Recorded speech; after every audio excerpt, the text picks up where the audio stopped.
मेरा नाम सूर्य प्रसाद बैस है, पिता लाले प्रसाद बैस। ग्राम नोरिया, पोस्ट गुरबी और जिला सिंगरौली का रहने वाला हूँ। मेरे साथ फर्जीवाड़ा हुआ है और मेरे बाबा की जमीन परशुराम परसोत्तम की एनसीएल में जमीन फंसी। उसमें अजित यादव और दुल्हनिया देवी ने फर्जी रजिस्ट्री पेश कर नौकरी प्राप्त किया है। जब इस रजिस्ट्री की छाया प्रति मेरे को मिली तो मैं सीधी कार्यालय रजिस्ट्रार यहाँ पहुंचा तो अपने अधिवक्ता के द्वारा आवेदन लगवाया। आवेदन लगवाने के बाद वहां से लिख के मिल गया कि ये रजिस्ट्री वहां से नहीं हुई है सीधी से, तो उनकी रजिस्ट्री फर्जी साबित हो गई।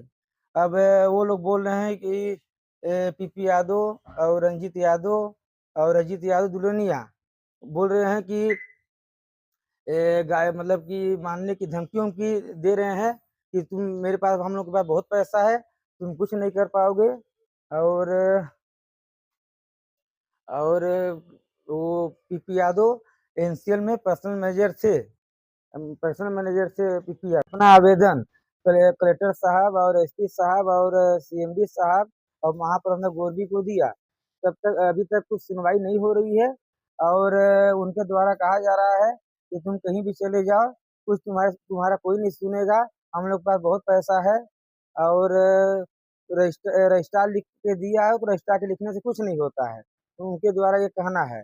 और वो जान से मारने की धमकी भी दे रहे हैं, पीपी यादव, रंजीत यादव और दुल्हनिया और अजीत यादव। और मेरे आवेदन पर अभी तक कोई सुनवाई नहीं हुई है। अब मेरा परिवार भी है और मेरे को खतरा है, और अगर मेरे को कुछ हो जाता है तो उसकी जिम्मेदारी कलेक्टर साहब और एसपी साहब और सीएमडी और महाप्रबंधक गुरबी की होगी। पीड़ित हूँ और मैं जहाँ जहाँ आवेदन दिया हूँ और सीएमडी साहब और एसपी साहब और कलेक्टर साहब, और मैं 2 तारीख को चौकी गोरबी के सामने आत्महत्या कर लूंगा। इसकी जिम्मेदारी एसपी साहब, कलेक्टर साहब महोदय की होगी।